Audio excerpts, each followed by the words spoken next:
pour éviter une autre confusion. Et ça, les autorités administratives doivent y veiller. Il y a 12 candidats qui ne prendront pas à l'élection présidentielle. Il y aura 12 bulletins de vote dans chaque bureau de vote qui représentent les 12 candidats. J'entends parler des alliances contre nature, tantôt candidat consensuel ou candidat unique. Ça, elle est comme de reconnaître ces arrangements du quartier. Pour ceux qui avaient l'intention de désister, il aurait fallu le faire avant l'impression des bulletins de vote. Dès lors qu'elle est capable de déjà imprimer les bulletins de vote. Et c'est le cas pour le moment. Elle est capable à imprimer 12 bulletins de vote qui représentent chacun des 12 candidats qui viennent par cette élection. Le Cameroun, sur la conduite éclairée de son Excellence le président de la République, chef d'État, est un État de droit. Et force restera à la loi avant, pendant et après le scrutin présidentiel du 12 octobre. Voilà. Donc, l'extrait que nous venons d'écouter permet de comprendre que le ministre de l'administration territoriale se prononce sur 3 points. La question de la répartition des compétences entre le ministère de l'administration territoriale et ELECAM en matière électorale d'une part, la question de la légitimité des coalitions dans notre contexte politique et enfin la question du droit de retrait des candidats, n'est-ce pas, dont la candidature aura déjà été acceptée par ELECAM et confirmée par le Conseil constitutionnel. Et il faut bien noter que le ministre de l'administration territoriale termine en rappelant que le Cameroun est un État de droit. Ce qui veut dire que tout laisse penser que le propos qu'il tient s'appuie nécessairement sur des règles en vigueur, des règles suffisamment précises. Or, l'analyse qui a été faite, aussi bien par les compatriotes, j'ai cité tout à l'heure Monsieur Philippe Nanga, de Un Monde à Venir, que de celle que je ferai, n'est-ce pas, révèle que le ministre s'est complètement fourvoyé sur chacun de ces points-là.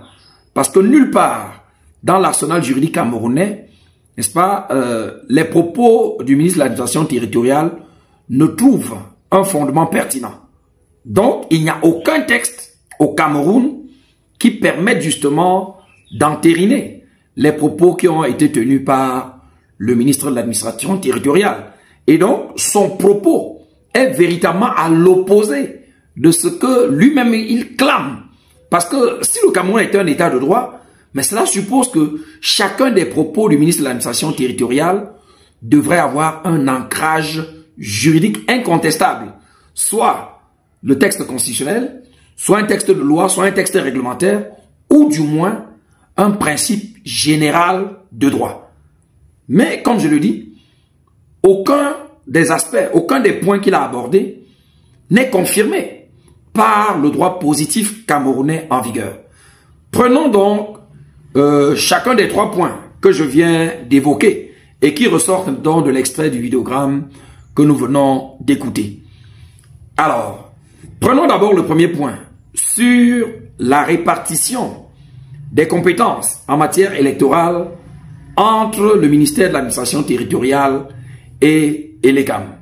Alors, le ministre a pu dire clairement, pour le citer, il a dit, pour éviter une autre confusion, et j'invite les autorités administratives à y veiller, c'est le ministre qui dit.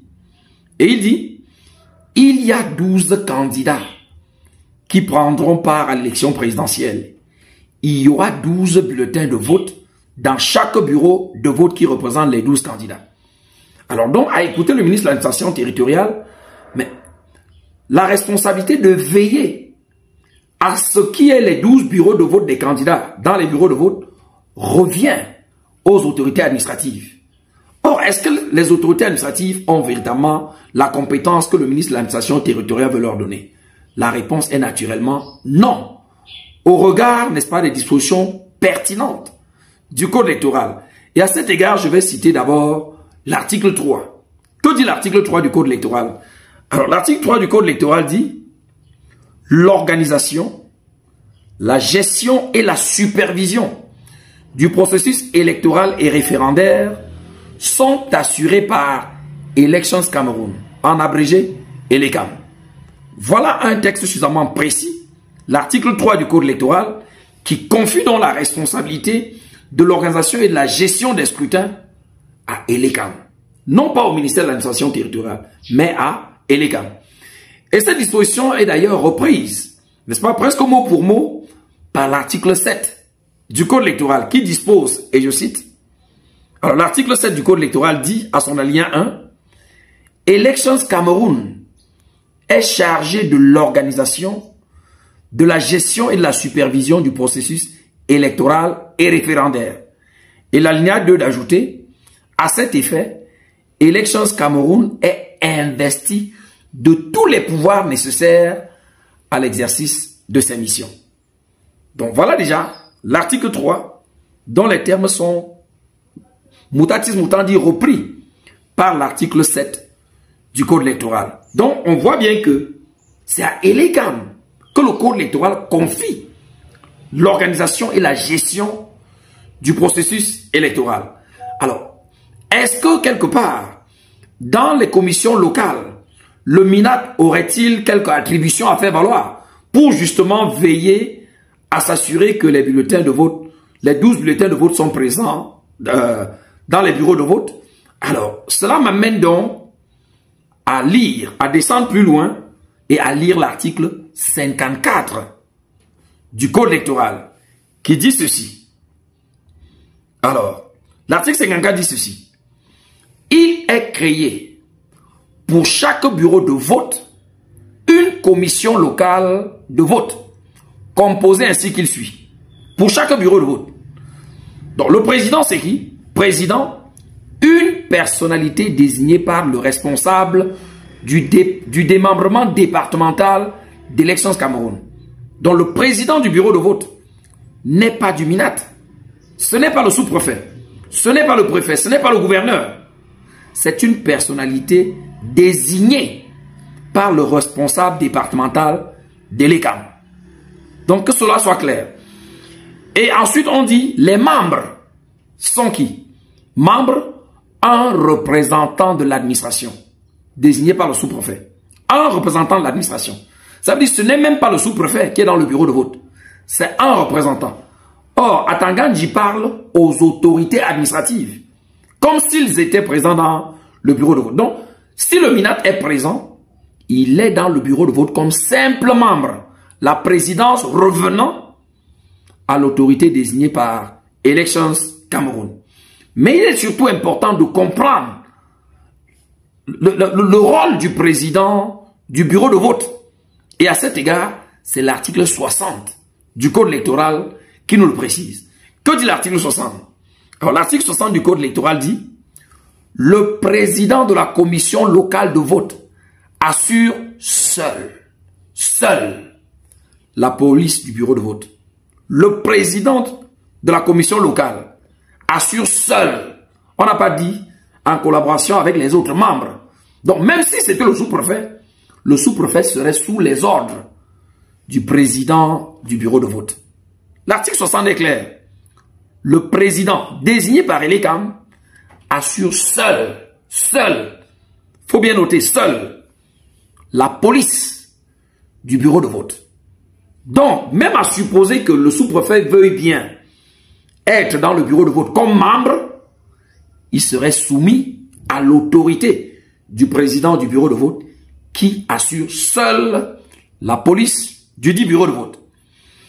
Alors, donc lorsqu'on parcourt le code électoral, il n'y a aucune disposition qui confère aux autorités administratives les pouvoirs que le ministre a essayé de leur donner. Ils n'ont aucun rôle à jouer dans le bureau de vote en dehors d'accompagner le processus sous l'autorité du président. Et d'ailleurs, en exploitant, n'est-ce pas, le décret numéro 2019, barre 030, du 23 janvier 2019, n'est-ce pas, portant organisation du ministère de l'administration territoriale. De même que, en exploitant le décret de 2008 sur les attributions des autorités administratives, mais on ne trouve aucun texte qui donne au sous-préfet, au préfet, au gouverneur, les pouvoirs que M. Atangandji essaye de leur confier en matière électorale. Alors, pour me limiter au décret qui porte organisation du ministère de l'administration territoriale et qui définit donc le rôle, n'est-ce pas, du MINAT et donc de ses démembrements, c'est-à-dire que de ses autorités déconcentrées dans le processus électoral, on va lire qu'à l'article 1er, du décret numéro 2019-030 du 23 janvier 2019 portant organisation du MINAT, il est clairement dit ceci. Le MINAT est chargé, entre autres, en matière électorale, donc spécialement en matière électorale, le décret est clair, de la liaison permanente. On n'a pas dit de l'organisation des bureaux, de la liaison. Ça dit qu'il assure la facilitation. Ça veut dire que si Elekam a besoin d'une logistique qui doit lui être fournie par l'État, c'est au MINAT qui s'adresse. Voilà le rôle du MINAT. Donc je lis, en matière électorale, donc, le MINAT est chargé de la liaison permanente entre le gouvernement et l'organisme indépendant chargé de l'organisation, la gestion et la supervision du processus électoral et référendaire en liaison avec les administrations concernées. C'est bien ce que j'étais en train de dire. Si donc Elekam a besoin d'une logistique particulière, d'un matériel que l'État doit mettre à sa disposition, son interlocuteur en cette matière, c'est le MINAT. Donc le MINAT est simplement un facilitateur. Il ne peut donc pas se substituer à Elekam, dont nous venons de voir qu'il a reçu habilitation de par la loi pour être l'organisme chargé de l'organisation et de la gestion du scrutin. Vous voyez que le décret d'ailleurs fait référence à cet organisme-là, qui n'est rien d'autre que Elekam. Or, les attributions d'Elekam sont fixées par une loi. Le code électoral est une loi. Et la loi est au-dessus du décret. Le décret, qui est donc inférieur à la loi, confine le MINAT uniquement à un rôle d'accompagnement, de facilitation. Donc, nulle part, les autorités administratives n'ont de compétences dans la gestion des bureaux de vote. Il n'y a aucun texte. Donc, qu'Atangandji veuille bien parler à ses sous-préfets, ce serait un abus de la part de ces sous-préfets-là, de ces préfets, des gouverneurs, de vouloir se substituer à Elekam dans le cadre de ses attributions qu'il exerce donc à travers le conseil électoral, la direction générale, les démembrements territoriaux et dans les bureaux de vote à travers le président de la commission locale de vote. Donc, voilà, que l'on s'appuie sur le texte qui organise le MINAT, que l'on s'appuie sur le décret organisant les attributions des chefs de circonscription administrative, ou alors que l'on s'appuie sur le code électoral, il est constant. La seule institution habilitée pour organiser, pour gérer tout le processus électoral, sous l'autorité duquel tous les membres de la commission locale sont placés, c'est bien Elekam et non pas les autorités administratives. Donc sur ce premier point, il est constant, Atangandji a vu faux. Et par rapport à l'état de droit qu'il clame, on est complètement dans un état de jungle. Parce que les textes ne peuvent pas être aussi clairs, aussi précis. Et le ministre de l'administration territoriale, n'est-ce pas, essaie de donner des instructions contraires. Non, ce n'est pas l'état de droit dont il a parlé. L'état de droit, ce sont les textes, ce sont des références, ce sont des principes juridiques clairs. Donc, en matière électorale, les autorités administratives ne sont que des accompagnateurs. Ils n'ont aucune décision à prendre. Et donc, le ministre de l'administration territoriale veuille bien se raviser. Parce que les instructions qu'il donne sont de nature à créer plus de désordre qu'à permettre justement un processus électoral apaisé, transparent et admis par tous. Donc ça, c'était par rapport au premier point, sur les attributions respectives, n'est-ce pas, du MINAT et de Elekam en matière électorale. Donc pour nous résumer, les autorités administratives n'ont rien à voir quant à la décision sur la présence ou non des bulletins de vote. C'est la responsabilité de l'ECAM. Et si l'autorité administrative intervient, il est simplement membre, placé sous l'autorité du membre désigné par l'ECAM. Mais il ne peut pas se substituer pour prendre des décisions. Donc, cette instruction est complètement illégitime. Et comme nous l'avons dit, les ordres illégitimes ne doivent pas être exécutés. Le fonctionnaire qui exécute un ordre manifestement illégitime engage sa propre responsabilité. Donc, je crois que avis est donné à ceux qui ont reçu cette instruction afin qu'ils sachent bien se tenir par quiconque. Il n'y a pas de fondement qui habilite les autorités administratives à se substituer à l'ECAM, notamment pour veiller à ce que les bulletins de vote des candidats s'étant désistés soient là. En tout cas, nous allons y arriver. Alors, sur le deuxième point du propos du ministre de l'administration territoriale, il a parlé des coalitions. Et pour le citer, il a clairement dit qu'il n'y a, qu'il n'y a aucune place, que l'ECAM ne reconnaît pas les coalitions. Déjà en disant que l'ECAM ne reconnaît pas les coalitions, mais le ministre viole le principe d'indépendance de l'ECAM. Parce que l'article 4 du Code électoral dit clairement que l'ECAM est un organisme indépendant. Alors lorsque dans son propos de tout à l'heure, le ministre de l'administration territoriale dit que l'ECAM ne reconnaît pas les coalitions, mais le principe d'indépendance de l'ECAM, mais lui interdit de dire ce que l'ECAM doit faire. Non, monsieur le ministre, la loi vous interdit de donner des injonctions à l'ECAM. Pas sur la base de l'article 4 du Code électoral, l'ECAM est un organisme indépendant. Cela veut dire qu'il ne reçoit d'ordre de personne sur la manière de conduire ses missions. Et donc, s'il ne peut pas recevoir les ordres du président de la République, à plus forte raison, du ministre de l'administration territoriale, qui n'est pas le chef de l'ECAM, il est un accompagnateur. Parce qu'au regard de l'article 4, l'ECAM est un organisme indépendant. Mais parlant proprement même de ces coalitions, mais le principe de l'existence des coalitions est légal au Cameroun. Il est constitutionnel. Parce que le fondement se trouve dans l'article 3 de la Constitution. Alors, que dit l'article 3 de la Constitution? Il est clairement dit: les partis et formations politiques concourent à l'expression du suffrage. Et il continue: ils doivent respecter les principes de la démocratie, de la souveraineté et de l'unité nationale. Ils se forment et exercent leurs activités conformément à la loi. Alors, ce qu'on doit déjà retenir, c'est que, de par le texte constitutionnel, on distingue bien les partis des autres formations politiques. En fait, la notion de formation politique est une notion suffisamment large qui englobe donc toutes les organisations, toutes les associations, tous les regroupements ayant un objet politique. Alors donc, lorsqu'on parle de formation politique tout court, cela intègre aussi les partis politiques.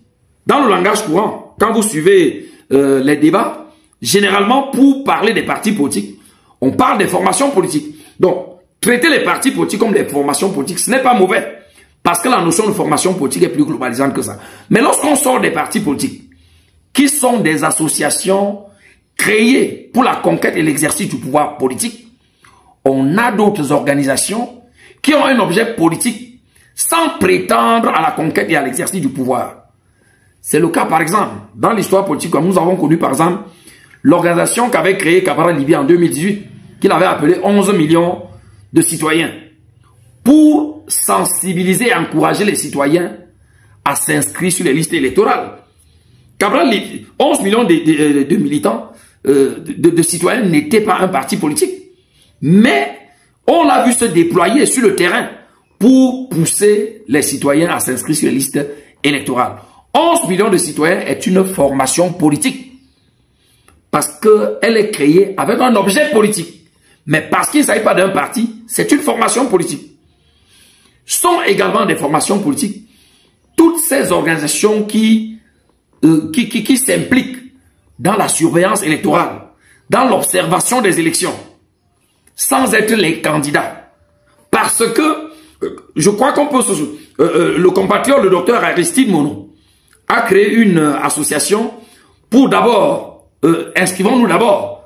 Mais c'est un mouvement politique, c'est une formation politique qui encourage d'abord les citoyens à s'inscrire, mais surtout, si mes souvenirs sont bons, qui va s'investir dans l'observation électorale.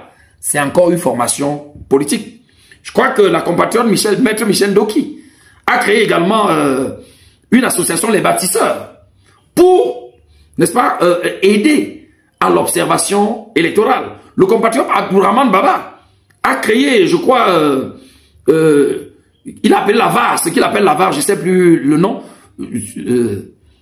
les hommes et femmes d'honneur, je ne sais pas, pour contribuer à la transparence électorale. Tous ces regroupements, toutes ces associations sont des formations politiques. Mais parce qu'elles ne visent pas la conquête et l'exercice du pouvoir politique, elles sont différentes des partis politiques. Mais elles rentrent dans le grand groupe de ce qu'on appelle les formations politiques. Mais à côté de tous ces exemples-là, il y a les coalitions. Les coalitions. Donc on ne peut pas partir seulement du seul fait que le législateur n'ait pas pris un texte pour organiser les coalitions, pour dire que les coalitions n'existent pas. Non. De par l'article 3 de la Constitution, le législateur devrait prendre un texte pour organiser les partis politiques, mais aussi pour organiser les formations politiques. Parce que la Constitution l'a déjà prévu. La dernière phrase de l'article 3 dit « Ils se forment et exercent leurs activités conformément à la loi ». Ce qui est constant est qu'il n'y a pas de loi sur les modalités de création et de fonctionnement des formations politiques. Mais le principe de leur existence est constitutionnel. La Constitution leur a déjà donné le droit d'exister. Et donc, le fait qu'il n'y ait pas de loi ne peut pas, n'est-ce pas, se conclure par l'idée qu'il n'y a que les formations politiques n'ont pas le droit d'exister au Cameroun. Non. La Constitution est le texte le plus fort d'un pays. À partir du moment où la Constitution a déjà donné vie aux formations politiques, en l'absence de loi, elles se forment et fonctionnent librement. Elles peuvent exister de fait. Et en l'absence de loi, elles ne sont pas tenues au formalisme imposé par la loi pour la création et le fonctionnement des partis politiques. Donc les coalitions sont libres. Et en tout cas, l'histoire politique de notre pays a souvent révélé des coalitions. Le G20 qui accompagne Paul Biya depuis 2018, quelle est sa nature si ce n'est pas une coalition? Le G20 est bien une entente nouée entre le RDPC et différentes organisations, partis politiques et associations qui accompagnent le RDPC dans le cadre de ses campagnes politiques. Qui peut nier aujourd'hui l'existence du G20? Pourtant, le G20 a souvent reçu l'onction du MINAC lui-même. Mais quel est donc le texte qui lui permet de recevoir le G20 et de leur donner d'ailleurs les moyens d'accompagner le candidat du RDPC? C'est bien parce que la Constitution permet l'existence des formations politiques, incluant donc les coalitions, qui ne sont rien d'autre que les ententes, n'est-ce pas, auxquelles peuvent parvenir les partis politiques, les candidats, n'est-ce pas? Ils peuvent donc créer tout groupe de soutien, tout groupe pour mener sa campagne, tout groupe pour l'observation électorale. Ces formations politiques ont une existence officielle légitime parce que la base de leur existence dans le contexte camerounais se trouve dans la Constitution, qui est la norme des normes. Et l'incurie du législateur, n'est-ce pas, le fait de n'avoir pas pris un texte particulier sur les formations politiques ne peut pas être considéré comme un rejet des coalitions. Donc sur ce encore, monsieur le ministre de l'administration territoriale, vous vous êtes trompé. Parce que la responsabilité du gouvernement, c'est aussi de respecter la Constitution.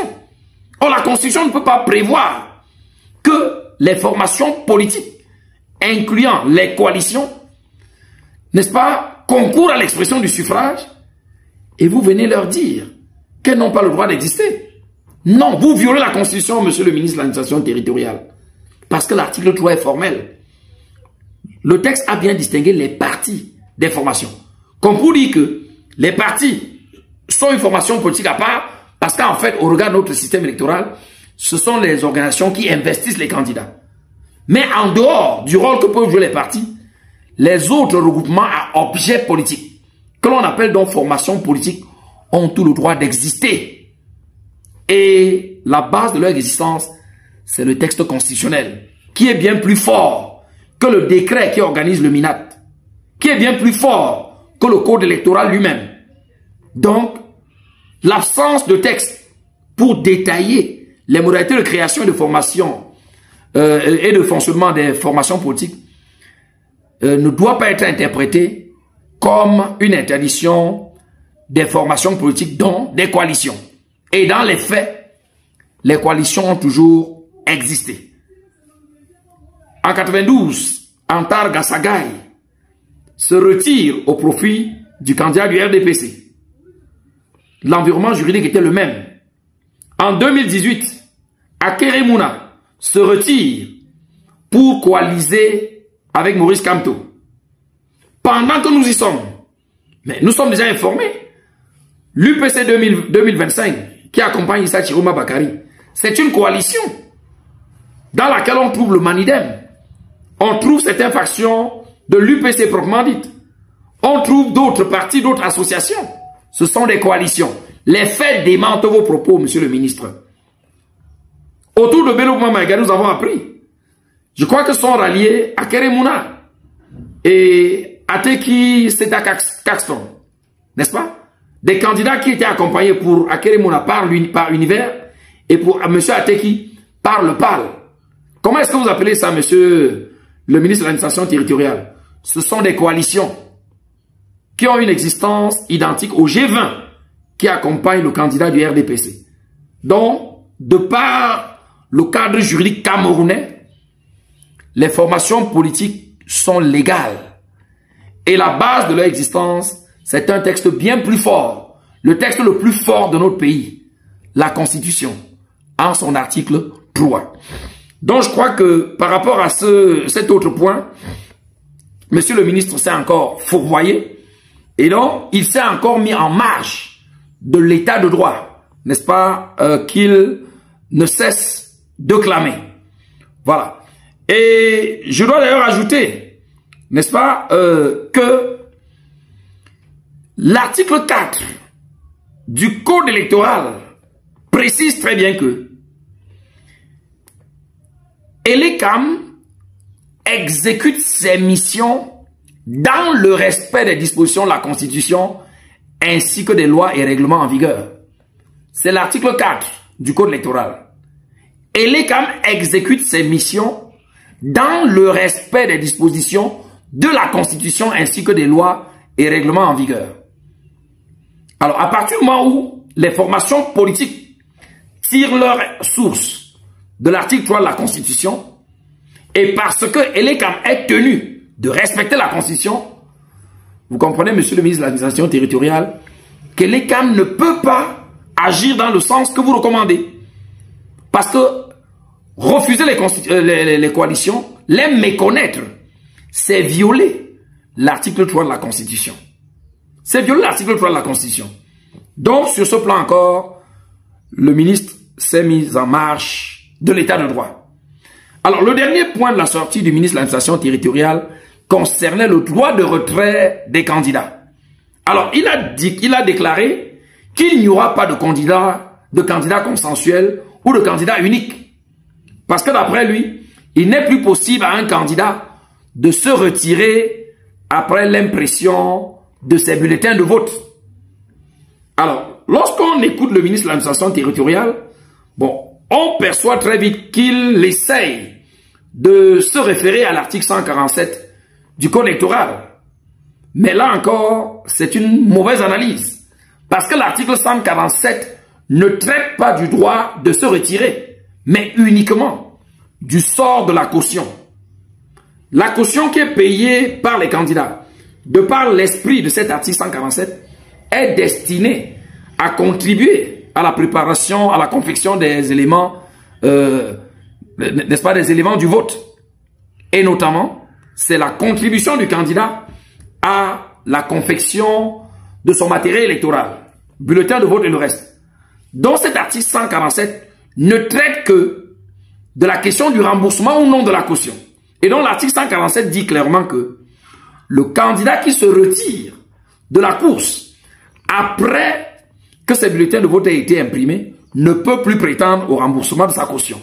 C'est bien le sens de l'article 147. Autrement dit, cet article 147 même reconnaît implicitement le droit du candidat de se retirer à tout moment.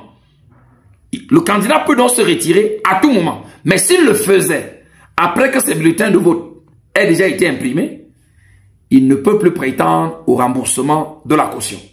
Voilà l'unique sens de l'article 147. Et donc, monsieur le ministre de la Miséricorde, vous ne pouvez pas, sur la base de cette disposition, dire que les candidats perdent leur droit de se retirer une fois que les bulletins de vote sont déjà imprimés. Non, c'est faux. Puisque d'ailleurs, la jurisprudence électorale du Cameroun contredit cette déclaration. Lorsque Maître Akeremouna se retire, mais ses bulletins de vote sont déjà imprimés. Lorsque Antar Gassagai se retire en 92, ses bulletins de vote sont déjà imprimés. Pendant que nous y sommes, Akeremouna et Ateki Caxton qui viennent se retirer, leurs bulletins sont déjà imprimés. Alors, qu'est-ce que vous avez dit depuis qu'ils ont annoncé leur alliement à Bello Bouba Maïgari? C'est bien la preuve que votre déclaration ne tient pas.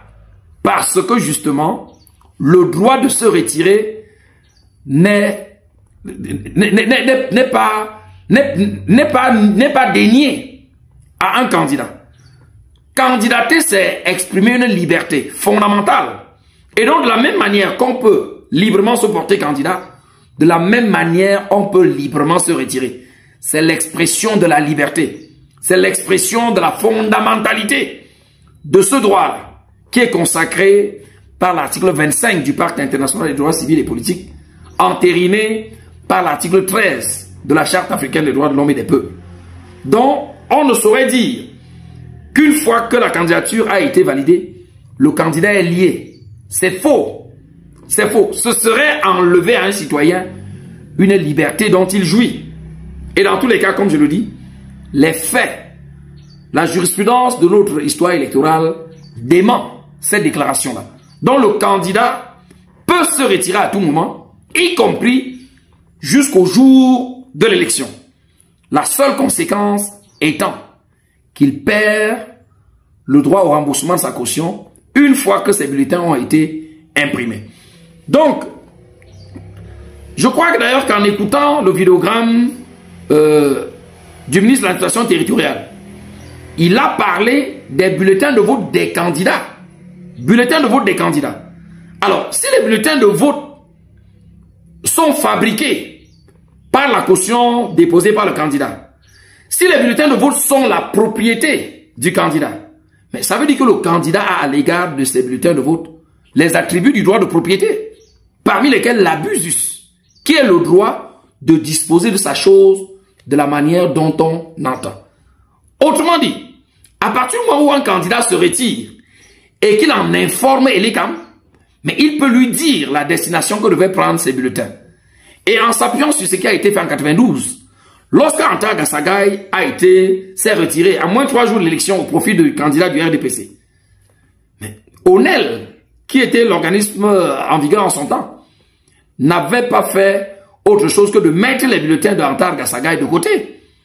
Alors, comme c'était un retrait qui était favorable au RDPC, je crois qu'on a très vite usé de bon sens pour comprendre que le retrait de Antar Gassagai impliquait la mise de côté de ces bulletins de vote. C'est ce que le bon sens impose. Donc, qu'une autre pratique se soit faite lorsqu'Akeremouna a rejoint Maurice Kamto en 2018, c'est un acte de malveillance. Parce que justement, c'était un retrait qui était favorable à un candidat de l'opposition. Vous comprenez que l'expression de la mauvaise foi du régime en place a bien voulu maintenir les bulletins de vote de Akeremouna dans les bureaux de vote. Alors que les textes n'ayant pas changé par rapport au sort des bulletins de vote depuis 92, le bon sens voudrait que ces bulletins soient mis de côté à partir du moment où Elecam a été informé du retrait du candidat. Ces bulletins-là ne devraient plus figurer dans le bureau de vote. Cela a été fait en 92. Cela méritait d'être fait en 2018. En tout cas, c'est la solution qui doit être observée à la suite du retrait de Akere Mouna et de Ateki Carston, en attendant, n'est-ce pas, la décision que prendront les autres. Donc, si les bulletins de vote sont les bulletins du candidat, ça veut dire qu'à leur égard, le candidat jouit des attributs du droit de propriété. Et parce que le propriétaire peut décider de la destination de sa chose, il peut dire à Elekam, laisse-les de côté, détruis-les, fais de ça, ainsi. Mais dans tous les cas, si Elekam veut s'inscrire dans la logique d'aider à l'expression sincère, crédible et transparente du vote, il devrait éloigner les bulletins de vote des candidats retirés des bureaux de vote. Ces bulletins n'ont plus aucun fondement pour se retrouver dans les bureaux de vote à partir du moment où Elekam a été informé du retrait de ces candidats-là. Donc, même par rapport à la présence des bulletins de vote dans les bureaux, le ministre de l'administration territoriale a encore vu faux.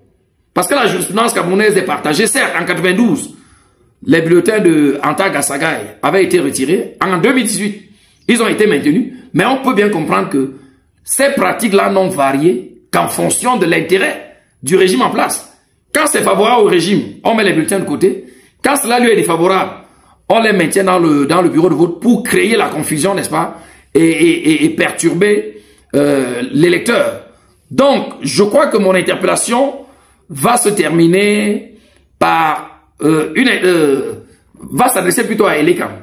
Donc, si Elekam veut faire pleinement jouer le rôle qui est le sien, de favoriser la transparence et la sincérité du vote, en évitant toute situation pouvant créer la confusion, embarrasser l'électeur et influencer négativement son vote, la solution qui s'impose, la seule qui soit compatible avec ses missions en tant qu'organe chargé de garantir la transparence du vote, c'est de mettre de côté les bulletins des candidats qui se seraient retirés avant et dont Elekam aura été notifié de leur retrait.